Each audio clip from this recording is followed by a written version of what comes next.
Ayan po, bago po tayo mag-umpisa sa ating napakagandang topic ngayon, ay hayaan niyo po muna siyempre batiin ko lahat ang mga subscribers ko, followers at mga viewers.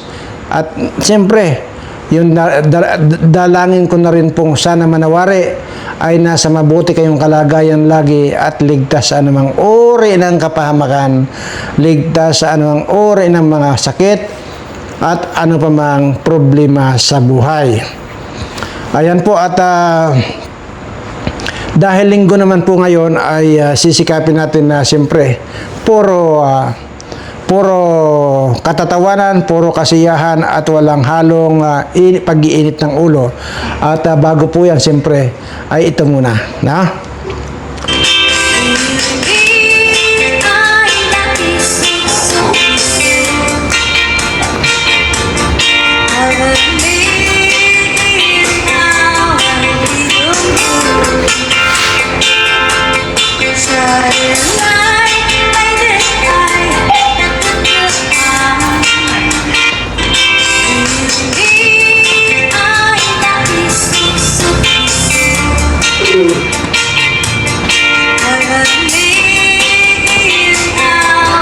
ayan po ang pambungad nating tugtugin.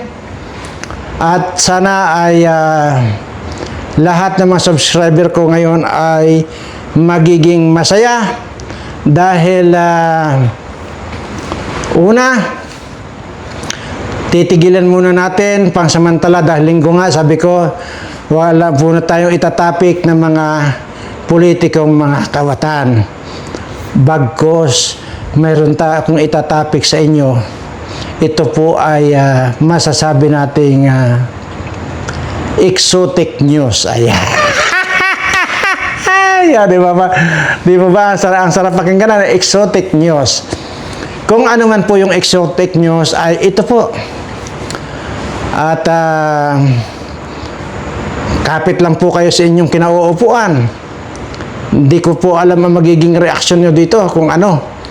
At sabi ko nga po, kailangan naman po nating mag-relax kahit papaano.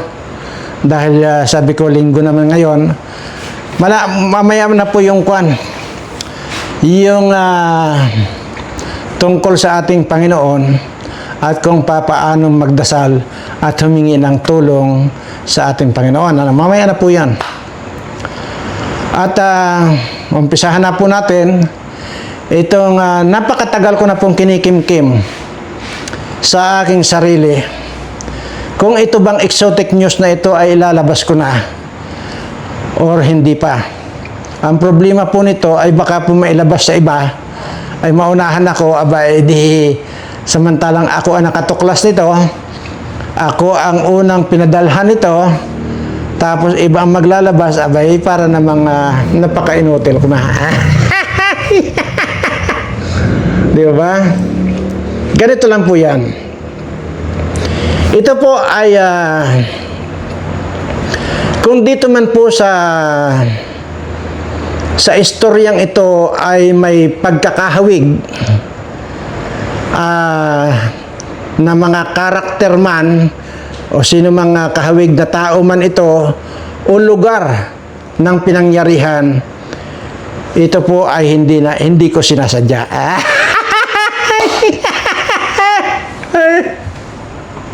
Dahil sabi ko nga po ay ito po ay ipinadalang kwento. Hindi po natin alam kung ako ay hindi rin po ako naniniwala dito. Pero sabi ko nga kung ano yung binigay sa ating tatalakayin natin dito, tatalakayin natin. Totoo man o hindi, basta ang mahalaga kung ano yung dumating sa akin, yun din ang ipaparating ko sa inyo.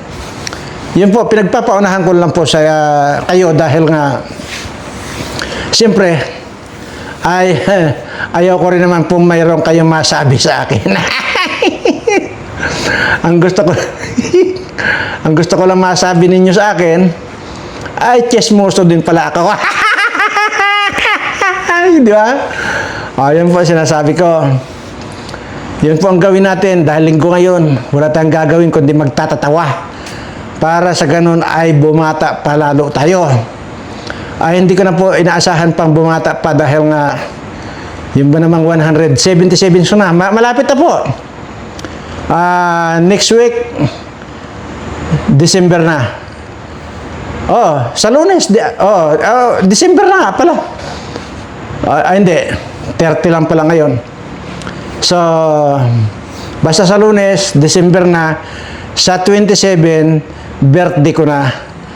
Yun po yung pang 177 years old ko. At dahil sa edad na yan, ay sa totoo lang po, biglang tumanda ako dahil isang linggo ba naman yung puro, ang nabalitaan natin ay puro nakakagalit, di ba? Yung mga pagnanakaw nito mga politikong ito. Pero wala po tayong tatalakayin dyan sa mga politikong magnanakaw na yan. Kundi sabi ko nga po rito, ay exotic news po ang ibibigay ko sa inyo.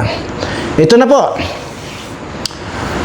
Alam niyo po ba na itong si Risa, at saka itong si Delilah, nako po, natagpuan daw pong nakahandusay sa puno ng mangga na mahinang-mahina ng katawan. Ibig sabihin, hindi na po sila makabangon. Hinang-hina na po. Kaya para nakahandusay na lang sila sa puno ng mangga. So, nako. So, nakahandusay ha. Pansinin ninyo nakahandusay, baka sabihin nyo na naman na pinapalabas kong patay na itong mga ito. Hindi po ganun. Makinig po kayo mabuti. Ulitin ko po. Ito daw pong si Lisa, si Risa at Delilah, natagpo ang nakahandusay sa puno ng mangga na wala na raw pong suot na panty. Kakaiba po, ano? At mahinang-mahina na raw talaga. Kaya nung nilapitan daw ito ng mga otoridad na nakakita sa kanila, ay parang sa sobrang hina na ng katawan, sabi raw nitong si Delilah doon sa mga pulis, "Alis! Alis! Ukaw! Ukaw! Ukaw!" Sabi daw gano'n. Hindi rin maintindihan ng mga pulis kung ano yung sinasabi niyang ukaw. Tapos nung mayroong lumapit, nung narinig nga daw yung ukaw, Master Sergeant, nilugaw po. Nilugaw po yung hinahanap ni Delilah. Siguro dahil nga sa hinang-hina na kaya nilugaw na nilugaw na yung hinihingi ni Delilah doon sa mga pulis. At ito isang tropa naman ng yung isang tropa naman daw ng mga sundalo. Lumapit naman daw dito kay Lisa. Sabi naman daw ni Lisa, "Abawa ka! Abawa ka! Abawa ka! Abawa ka!" So, inintindi raw na itong mga sundalo kung ano raw yung abawa ka. Yun daw pala, ang hinihingi daw niya, yung sabaw daw ng nilagang baka. Di ba? Talagang kung daw eh. Kasi nga, siyempre siguro, magpapalakas, mahinang mahina eh. Ayun, at dinapunta man, ito rin daw si Risa, tinanong din daw. At bakit daw ano raw nangyari sa kanilang tatlo? Bakit daw nakahandusay sila at wala ng mga pante? Ay sabi raw ni Risa, "Amonok! Amonok! Amonok! Amonok!" Tapos inintindi mabuti ng sundalo kung ano raw, "Amonok!" Yung pala, humihingi daw ng sabaw ng nilagang manok.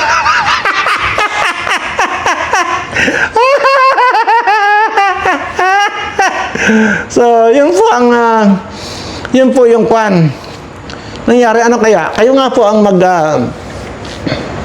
mag-analyze kung bakit itong tatlo na ito nagkasabay-sabay. Una, siguro, isipin na lang natin, di ba itong si Delilah, may record ito na malibog pa sa kambing ito, di ba? Itong naman si Risa, bagamat maputla na ang kanyan, ang pagong niyan, ay na-involved din po yan doon sa kanyang pakikipag-holding hands kay Kiko. Maliban dyan, nakipag-live-in daw pala din yan kay Llamas. Ano, hindi chismoso, di ba? Bakit ko alam yun? Siyempre kahit papaano ay magmamari-marites tayo. Dito naman tayo kay Lisa.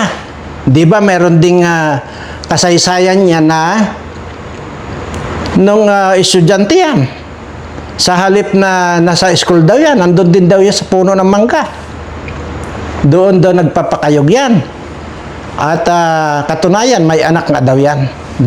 Siyempre, dahil hindi ka naman alam. Kaya daw. Pero totoong daw yon. May anak sa una, yang si Lisa. Ayun po.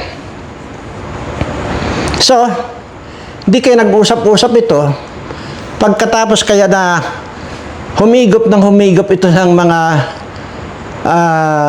pulbos, di kaya nag-iba yung mood nila at naghanap sila ng mga tambay dyan at kinayog sila ng kinayog ng mga tambay kaya ng hina.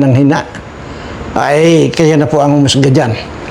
Anyway, at seryosong usapan na po tayo. Mamaya pong alas 12 ng tanghali ay i-upload ko po dyan yung pre-raffle draw na yung ginawa ko pong draw dito nung ating raffle. Doon po yan sa Birana Live, sa John Birana Vlogs nyo mapapanood, hindi po dito sa channel na ito.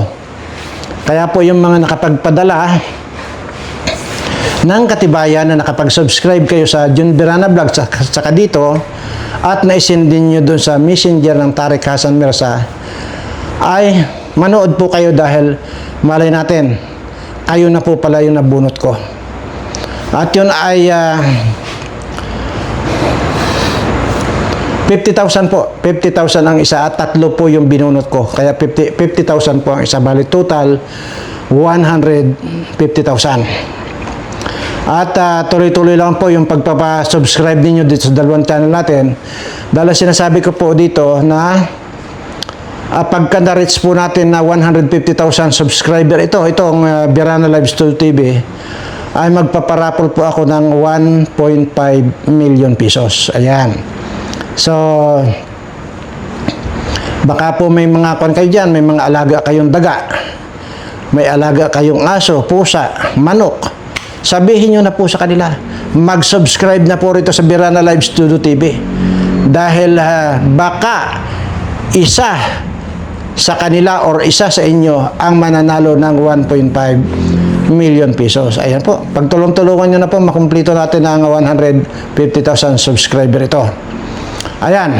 So, abangan po niyo yan. Alas 12 eksakto, i-upload ko po dyan yung pre-raffle doon ng John Birana Vlogs. Ayan. So, dahil linggo naman po ngayon ay siguro bigyan naman po natin ng oras na makipag-usap tayo sa ating Panginoon. At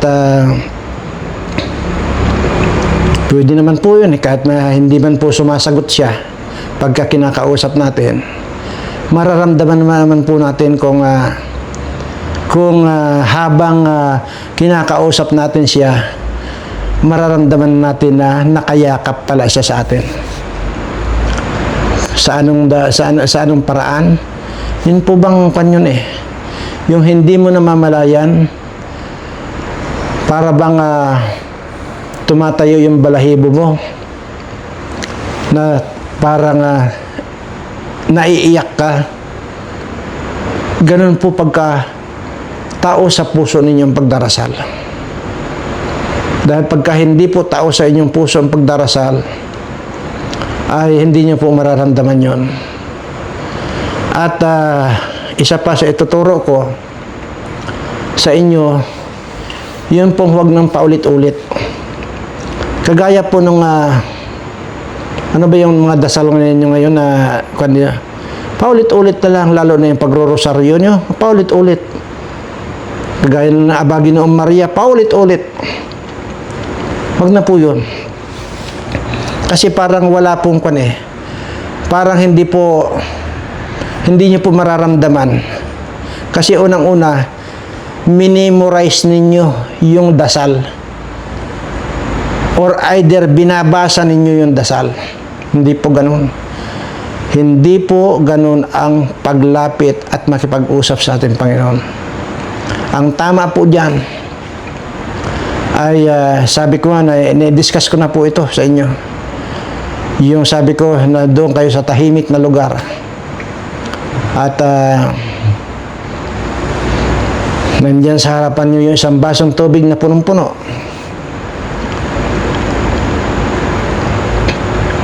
Magdasal kayo ng taimtim, kausapin nyo siya. Lord, muli po akong lumalapit sa iyo. Dahil gusto ko pong iparamdam sa inyo na lubos akong sumasampalataya bilang aking Panginoon. At dahil po dyan, sinusurrender ko na po ang aking buong buhay. At ikaw na po ang bahalang maggabay o bahalang gumawa ng programa para sa akin. Lahat po ng mga sakit ko sa katawan, tanggalin mo na po yan. Lahat po ng mga problemang bumabagabag sa aking isipan, tanggalin mo na po yan. Sa lahat po ng aking mga mahal sa buhay, sana ay hindi na magkaroon ng problema. Sa halip, maligaya kami na buong pamilya.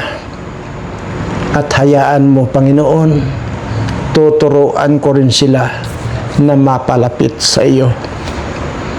Maraming salamat, Panginoon. At umaasa ako na ang dalangin kong ito ay nakarating na sa iyong kaitaasan sa ngalan ng ating Panginoon. Maraming salamat po. Pagpalain nawa lahat po ng mga sumusubaybay dito sa Berana Live Studio TV. Lahat po ng mga subscriber ko, ibigay na po sana sa inyo ng ating Panginoon ang biyayang para sa inyo, ang swerteng walang katapusan.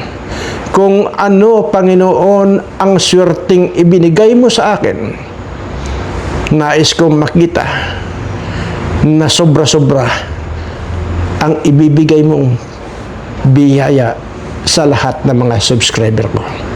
Maraming salamat po. Hanggang dito na lamang at siyempre sa lahat po ng aking mga subscriber, ginagawa ko po ito dahil mahal na mahal ko po kayong lahat.